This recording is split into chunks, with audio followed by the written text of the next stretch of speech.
In today's video, I'm going to teach you how to trace an image in Adobe Illustrator. By the end, you'll know how to convert a raster picture into clean, scalable vector shapes you can edit, recolor, and resize without losing quality. First, open Adobe Illustrator. Make sure you're in the document where you want to work, with the image you plan to trace already on your canvas. If the workspace looks busy, no worries, everything we need lives right in the top menus and the main toolbar. Start by clicking on the image to select it. You'll know it's selected when you see the bounding box around it. Selection matters here because Illustrator needs to know which image to convert. Next, go up to the top menu and click Object. This menu contains the tracing commands. From here, choose Image Trace. Illustrator will analyze the image and convert its pixels into vector shapes.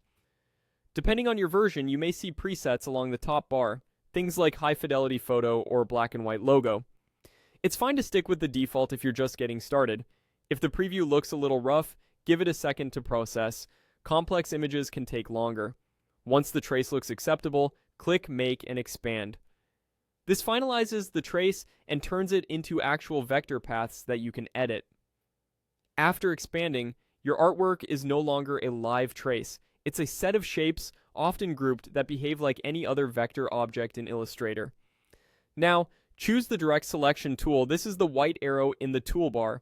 With it, you can click into the traced artwork to select individual paths or points.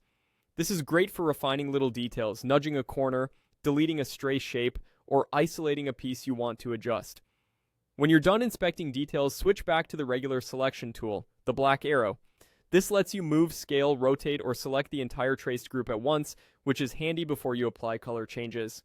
At the top, click Window, then choose Color to open the color panel. With the traced artwork selected, you can pick a new fill or stroke color. If you want to recolor the whole piece, keep the group selected and choose a color.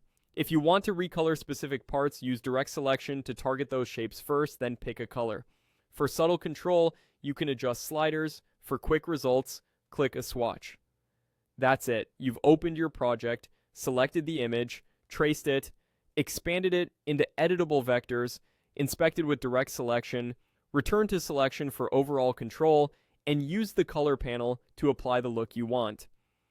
Now your image is a flexible vector, ready for clean prints, crisp logos, or scalable graphics.